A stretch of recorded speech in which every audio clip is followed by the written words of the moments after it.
Srimati Nirmala Sitharaman ji. She will elucidate on some of the proposals for your benefit. I extend a warm welcome to you, Madam.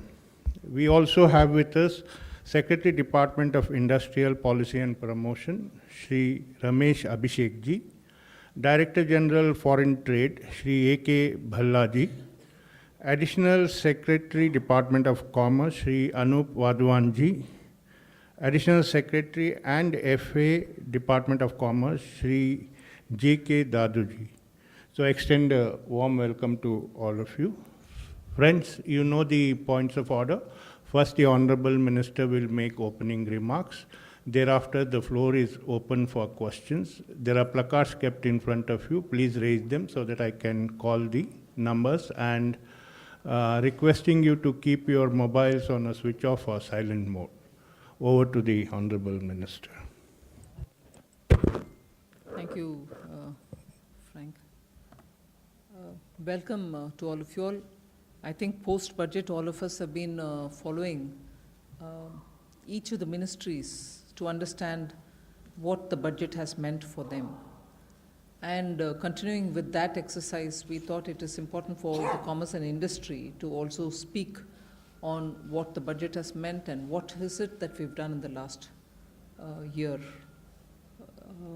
I'm glad the Secretary Industries and also the DGFT are present with me on commerce, as much as Anup Wadhavanji and also J.K. Daduji, Finance Officer. I'll probably start with Secretary to talk about industry and then commerce. All of us, of course, available for questions a bit later. Secretary. Good afternoon. The budget this year has been very, very important for a number of sectors like Make in India, Startup India, FDI policies. And I'd like to briefly highlight some of the important announcements which have been made by the Honorable Finance Minister, which have significant implications for many of our flagship programs. Infrastructure, as you know, is a very critical part of Make in India. The cost of logistics in our country is 14% of GDP, whereas 7% in China. So we need to develop our infrastructure. And in the last 2 years, of course, the government has started a very major program of public expenditure on developing infrastructure. In this budget, Finance Minister has provided 2,41,000 crores for the transportation sector as a whole, including rail, road, and shipping. I think this has a very considerable boost to the infrastructure spend, which will also not only improve our infrastructure, but also create demand for the capital goods and other industries in the country. Then a new metro rail policy announcement of will take place. This focus on innovative models of implementation and financing, as well as standardization and indigenization of hardware and software, is another major announcement. And it has also been announced that a new Metro Rail Act will be enacted by rationalizing the existing laws. You know, in almost 50 cities, we are having metro rails now, and the construction is going on in quite a few of them. So there's a very major sector of Make in India for boosting domestic manufacturing. Inverted duty structure has been addressed in large number of items in the last 2.5 years.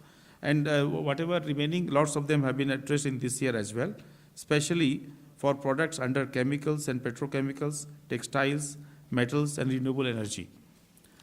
An important announcement this year has been that a special scheme for leather and footwear sector will be announced on the lines of the textile package that was announced and implemented by the government last year. Leather and footwear is perhaps the second largest sector after textile for creating jobs. And in footwear, we are looking at both leather and non-leather footwear. So in the next few weeks, we will be moving to the cabinet and competent authorities for approval of the scheme. Tourism, another very big generator of employment. It has been announced that Incredible India 2.0 will be launched, and 5 special tourism zones will be also put in place. Electronics, 745 crores have been given in the coming financial year for MSIP scheme and the Electronics Development Fund. As you know, more than 1,27,000 crores of investments have been proposed in electronics manufacturing, And MSIP scheme is a very important one, and this allocation of funds will boost Make in India in this sector. Renewable energy, again, there have been substantial relief in customs and excise duty. And second phase of solar park development also will be taken up for 20,000 megawatt.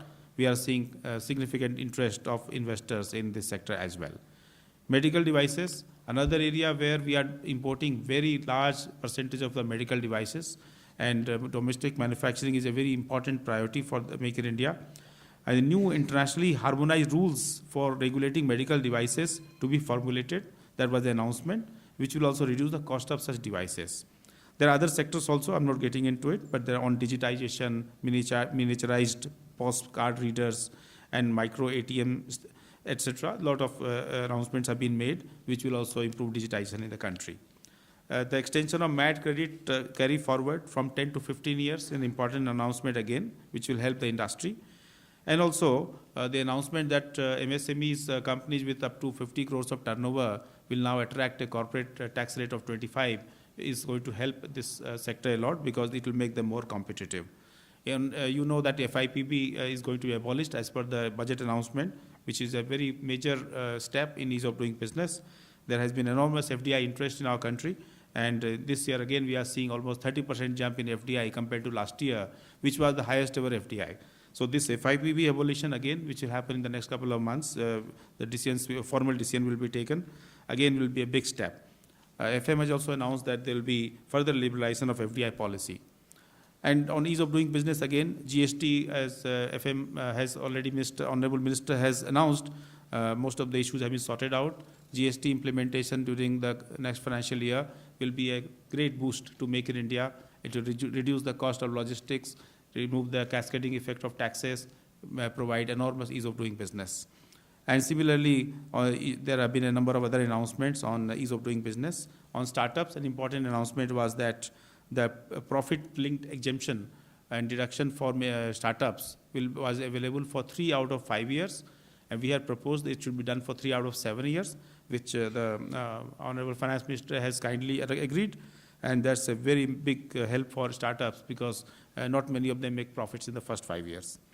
And also on carry forward of losses also for startups, relaxation has been given, obviating the need for continuous 51% holding of promoters. There have been other announcements on skills, another very important part of Make in India. The training of 3.5 crore youth under the Sankalp program at a cost of 4,000 crores will be a big boost for skill development, which will be a great help for Make in India. I'm just highlighting some of the major announcements which have significant implications for us. Thank you.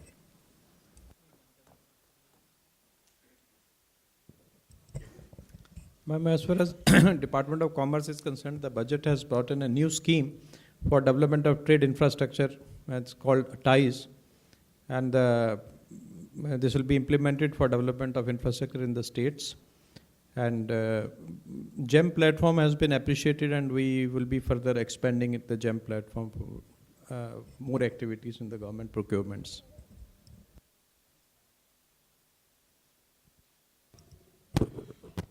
Madam, we had a detailed presentation before the Revenue Secretary for all the commerce proposals. I'm very happy to report that 6 out of these proposals have been approved by the budget. The first is in the leather sector, madam. We had asked for exemption of 7.5% basic customs duty on vegetable tanning extracts to promote green tanning. That has been approved. And in fact, the reduction has been from 7.5% to 2.5% on vegetable tanning extracts, namely wattle extract and myrobalan fruit extract. The second proposal on the leather sector was, madam, for enhancement of duty-free limit under the duty-free import scheme from 3 to 5%. That has been approved toto for leather footwear or synthetic footwear or other leather products. On the chemical side, madam, we had recommended reduction in customs duty on VPEG and HPEG from 10% to 0%. The budget has announced this from 10% to 7.5%.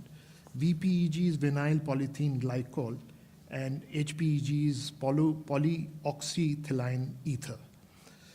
The third announcement is in the gems and jewelry sector, Madam, where reduction of income tax for smaller companies with annual turnover of 50 crores has been reduced to 25%. This will benefit almost all the MSMEs in the gems and jewelry sector.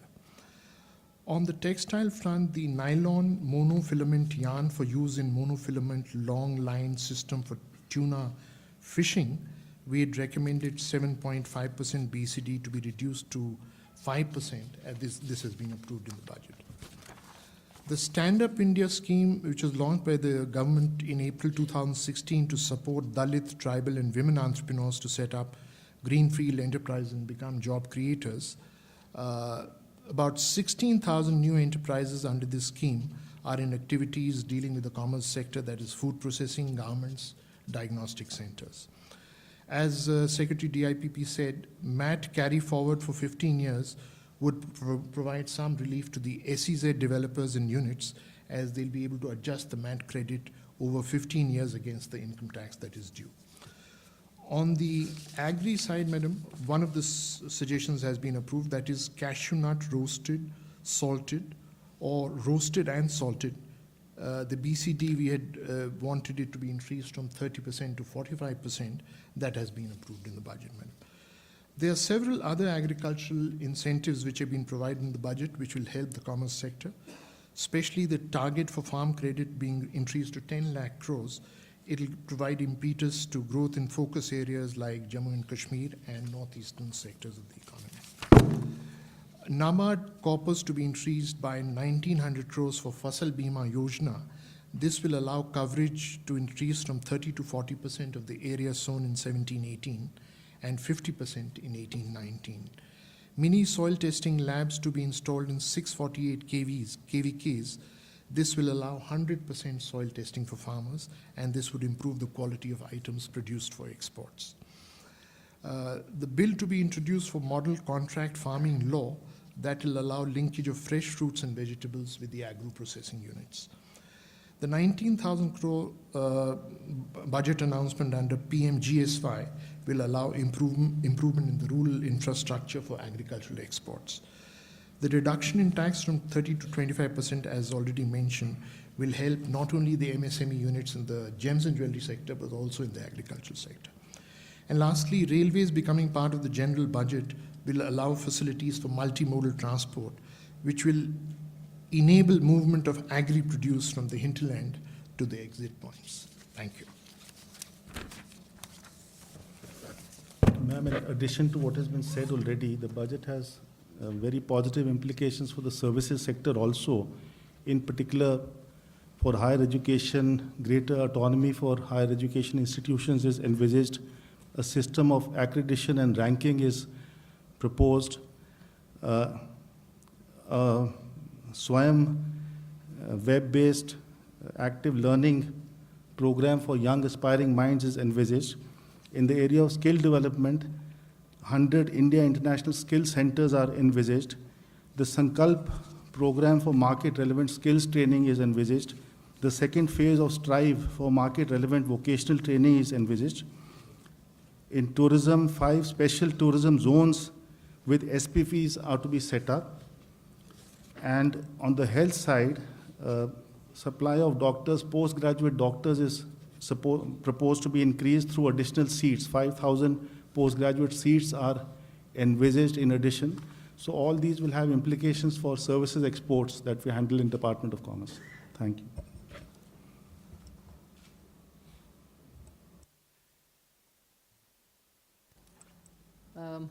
Is that sufficient to start off with, so that you can, we can have the floor open for questions? Or you have something to add?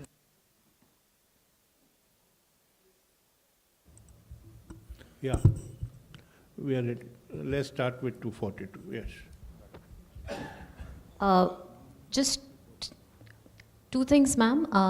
How will the abolition of FIPB bring about ease of doing business?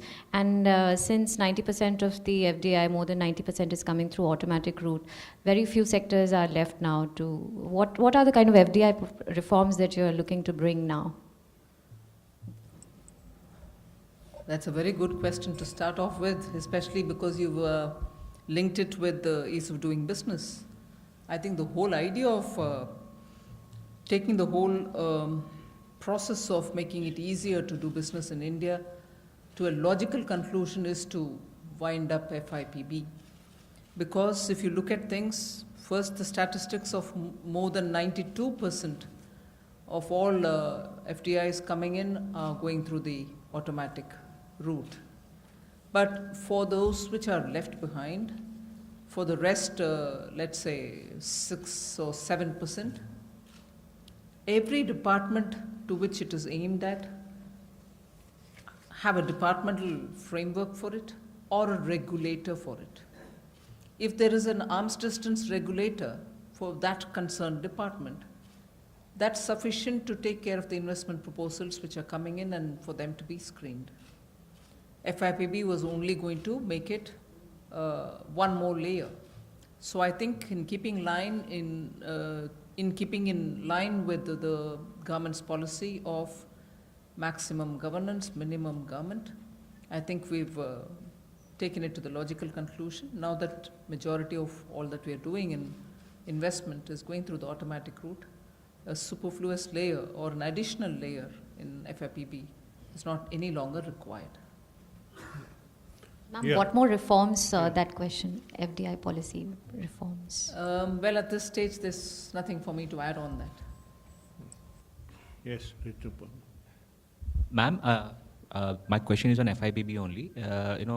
It was seen as a one-stop shop for getting all the clearances. For example, in defense sector, you might need comments from the DIPP, from the Home Ministry, from the Department of Defense Production. Now, and I'm using just this as an example. Now, ma'am, if a proposal comes where you need comments from several ministries, then how does those permissions or comments get coordinated? Because earlier FIPB used to coordinate that and then give a decision. Now what kind of mechanism will then exist? Because once FIPB is not there, then someone actually has to take Well, care you're of. still talking about only those 6 or 7% of sectors which are left behind. And that's exactly where I'm telling you, if there are regulators within those respective ministries, which can take care of, and the policy is all very well laid out, it's easy for the ministry itself and the regulator for themselves to deal with it rather than, and this whole idea of pillar to post business of several ministries broadly doesn't exist anymore. We have made it possible for people to simplify the whole process. Yeah, 109. Ma'am, just an additional question to what Rituparna just asked. So, ma'am, are you saying that the line ministry would be the final ministry which would take a call on proposals that do not come in autonomously? Well, I suppose I'm also including the regulators who are taking care of those ministries who are constituting your 6% now. Majority of them going through the automatic route. The regulators of the respective ministries for those 6 to 7% which are left behind are more than adequately endowed to take care of screening such applications. Yeah. Any more questions?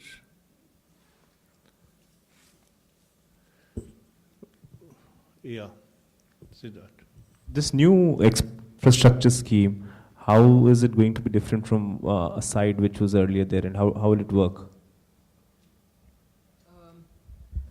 First of all, ASIDE was almost central funded. Here, I think we are talking of 50% from the states and 50% from the center. So it's going to be equal participation for creating such infrastructure which are important for promotion of exports. But other than that, is there anything you want to add on? Yeah. Madam, Sasikala அவர்கள் புதிய முதலமைச்சராக தேர்வு செய்யப்பட்டிருக்காங்க. So இந்த சூழலில் மத்திய அரசோட கருத்து நிலைப்பாடு என்ன? அண்ட் இப்போ உங்களுக்கு இருக்கக்கூடிய சீஃப் மினிஸ்டர் பன்னீர்செல்வத்துக்கு கொடுக்கக்கூடிய அந்த சப்போர்ட் இதுக்கு பிறகும் அவங்களுக்கு கண்டினியூ ஆகுமா சசிகலா அவர்களுக்கு? இன்னைக்கு நம்ம பட்ஜெட் பற்றி தான் நாங்கள் பேசுகிறோம். இல்லை, ஜஸ்ட் சென்டர் ஒரு வியூ மட்டும். டைவர்ட் பண்ண வேண்டாம், பட்ஜெட் பற்றி பேசலாம். Yes. Madam, Apple continues to face some headwinds in India. This morning also we read in the papers that whatever demands Apple is making is not possible for Indian government to really extend to. From Commerce Ministry we keep hearing that they are supporting Apple's cause. Some days ago we read that in Bangalore they are going to open a unit, probably assembling unit. What is the status of Apple in India now? Apple has submitted to us certain issues they would like us to consider. We had a meeting of all the concerned ministries and departments, and we have asked them to look at those issues and take a view. No ministry has yet taken a final decision on any of those, but we are in touch with them. From DIPP, see, it's not a question of our supporting. We are supporting all manufacturing in the country.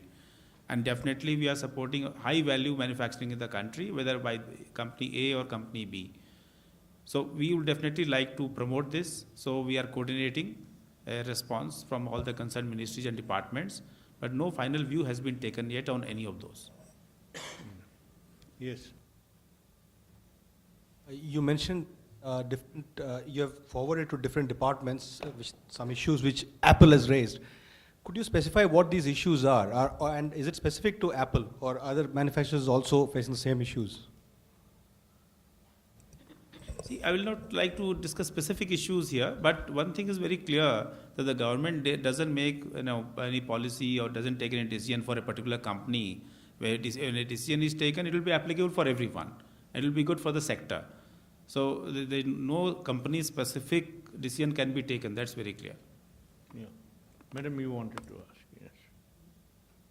Hi, sir. I just wanted to ask that I think today Revenue Secretary had given an interview to Economic Times where he mentioned that it to consider Apple's demands once GST comes into the picture. So just wanted the ministry's take.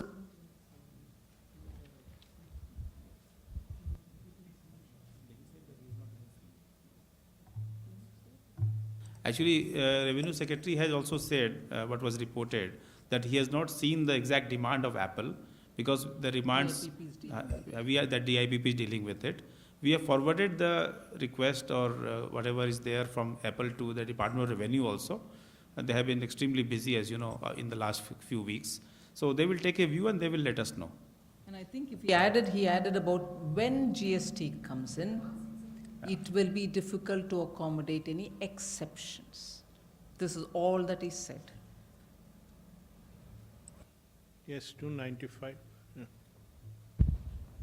Ma'am, both in the economic survey as well as the union budget, one of the concerns that was raised was increasing trade tensions across countries and the clamor for protectionism that goes against globalization in various economies, especially the developed economies. How do you see this, and what steps do you think India needs to take to address these issues? Well, I think that captures realistically what is happening in the globe. There is an increasing protectionism which you find expressed in your bilateral conversations or in multilateral forums. It is a situation together with global demand not really showing any signs of picking up.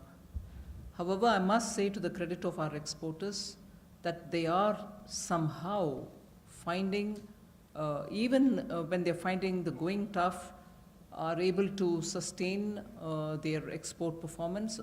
In some sectors, they are really holding on to the performance levels, and some other sectors, in spite of the headwinds, are performing. So it is important that we not only just watch the global developments, but keep supporting our exporters in every which way we can. So that is our position as of now. Yeah, 250. Yes. Ma'am, continuing on that question only, protectionism, there's one issue of H-1B visa that came up in the US Capitol Hill. What's your take on that? Will it hurt the Indian service sector? Do you think so? What's India's stand on that? Well, there are several nuances to it. It's not just one call. It is a call which is possibly going to happen through an executive order, which will mean a few things. but the major decisions which may have a financial implication, inclusive of the minimum wages that they're talking about for highly qualified workers, probably will have to wait for a congressional approval. So there are several things which are embedded in that dialogue, in that discourse about H-1B visa, India's service sector, IT-enabled sectors which are going into the US and so on. And since it's so layered, it may not be right for me to react at one go about all these various strands. We are definitely closely monitoring the developments. Together with Ministry of External Affairs, we are constantly in touch with our consular office in the US, with the embassy in US. So I wouldn't rush to give a view on it. Yes, there is going to be an impact.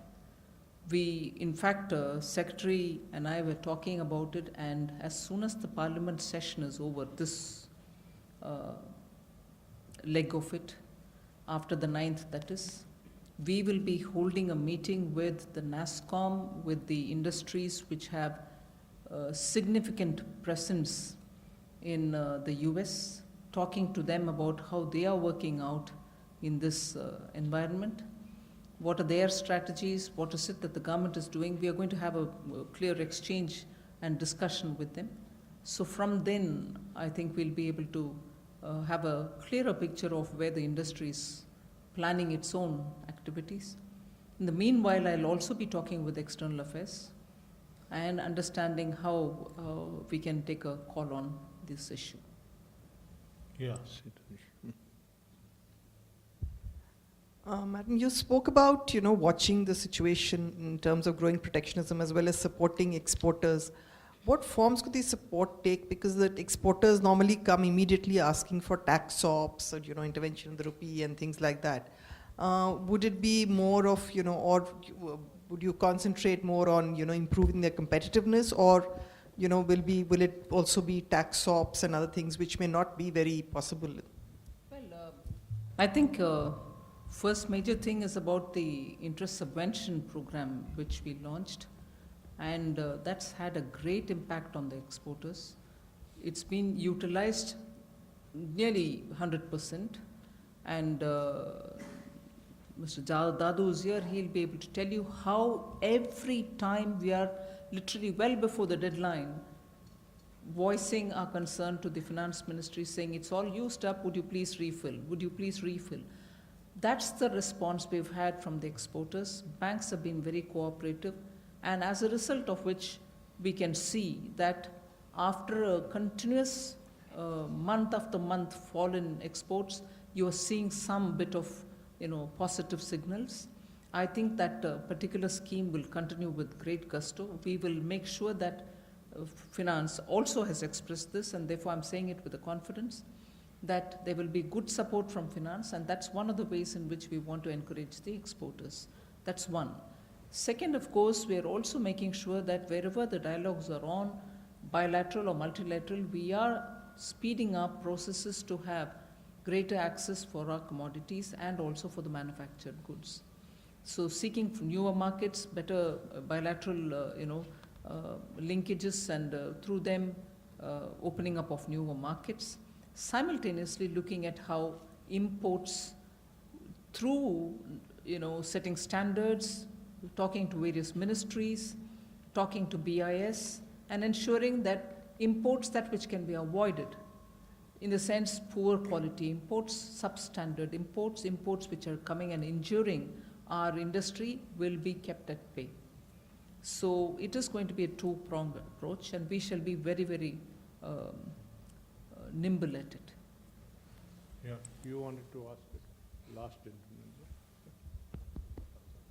Yes, please.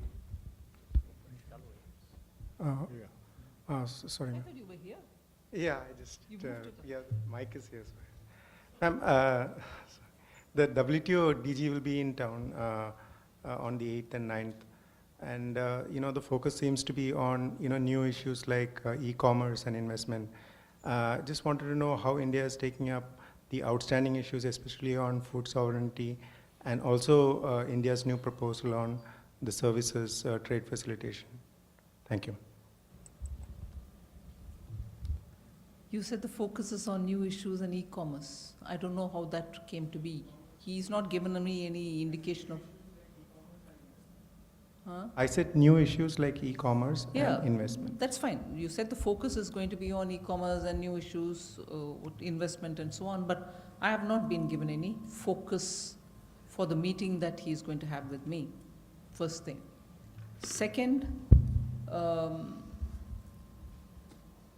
a lot of things are expected to happen in the WTO.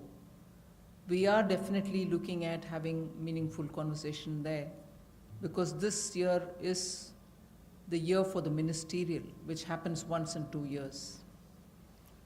And I do not want a situation where I'm grateful to the Prime Minister who anticipated in 2014 itself that what if 2017 dawns and we do not have a permanent solution.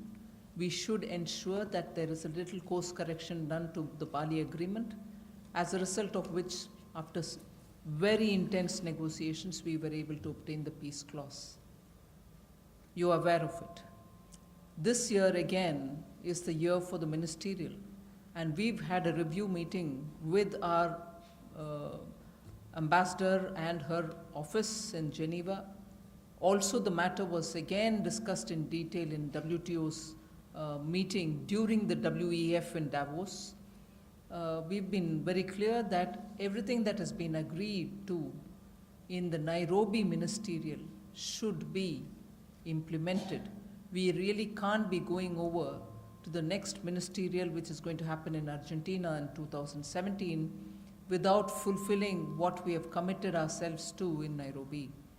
And therefore, these are issues on which, where the ministerial declaration identified issues in Nairobi, I will definitely be talking to the DG and ensuring that the processes are completed before we reach Argentina. The last time the processes were not completed, they were rushed through, as a result of which even the DG had to admit in the Davos meeting that the process was incomplete and not really perfect in Nairobi. We do not want that error. Of course, we shall be very clear, none of our positions have changed. Reiterate on Doha, reiterate that new issues cannot come in without common consensus, and reiterate on all the points of the ministerial declaration in Nairobi. Yeah, 257, yeah. Sir. Madam, budget में कहा गया कि textile की तरह leather and footwear को package दिया जाएगा, तो क्या ये पैकेज 6,000 करोड़ का होगा जैसा कि टेक्सटाइल को दिया गया? नंबर 1। नंबर 2 कि क्या इसमें भी जो न्यू यूनिट्स आएंगे उसमें जो पीएफ का पार्ट है वो गवर्नमेंट देगी? नंबर 3 कि क्या आप मंत्रालय की तरफ से आपने कोई एस्टिमेट किया है कि इससे कितने रोजगार निकलेंगे और क्या होगा? और भी कई लेबर ओरिएंटेड सेक्टर हैं जैसे हैंडीक्राफ्ट, जेम्स एंड ज्वेलरी, तो क्या उनके लिए कोई ऐसा विचार क्यों नहीं किया गया? सिर्फ लेदर के लिए ऐसा क्यों हुआ?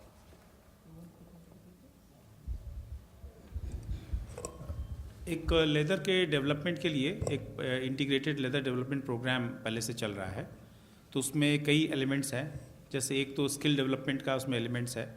पिछले 2.5 साल में हम लोगों ने लगभग 3.75 लाख लोगों का एम्प्लॉयमेंट भी उसमें दिया है, थ्रू स्किल डेवलपमेंट किया है हम लोगों ने, और इसमें से लगभग 90% से ज़्यादा लोगों को एम्प्लॉयमेंट मिल जाता है।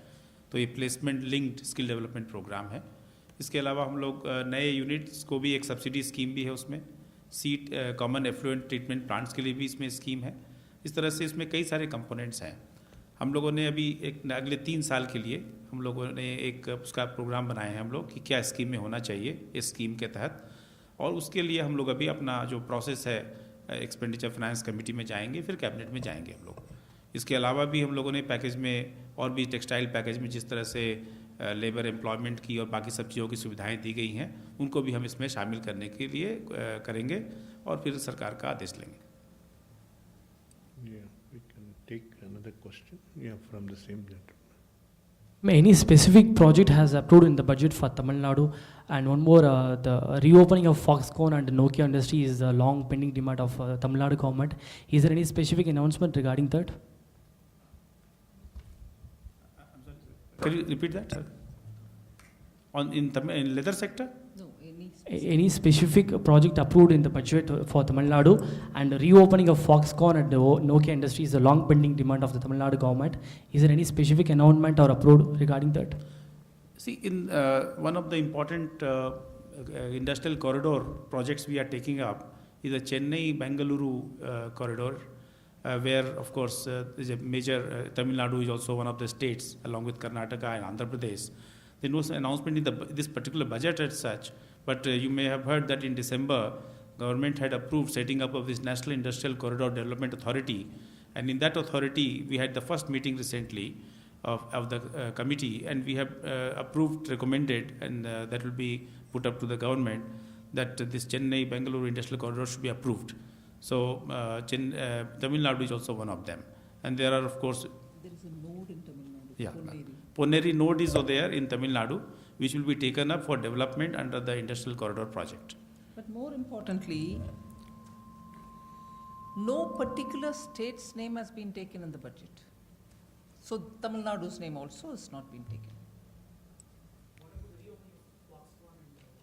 Well, on that, I think a lot of, that's not so much budget related, because those are issues on which different departments are involved, they're talking. In fact, on Nokia, I remember the Honorable Prime Minister himself intervening in the Parliament and saying that he is monitoring what is going on there. So if there is anything significant that I can report, I will report on it. Ministry of Electronics and IT, as ma'am said, that other departments are coordinating. They are actually coordinating with the Department of Revenue and the state government on this Nokia Foxconn issue. Yeah. So let's conclude the press conference. I take this opportunity to thank the Honorable Minister for making it convenient to come and address this press conference, especially with the focus on budget. I also thank the other dignitaries on the dais. Friends, while thanking you, I would also like to inform you that we have made arrangements for tea on the 4th floor. Please join us for tea. Thank you, ma'am.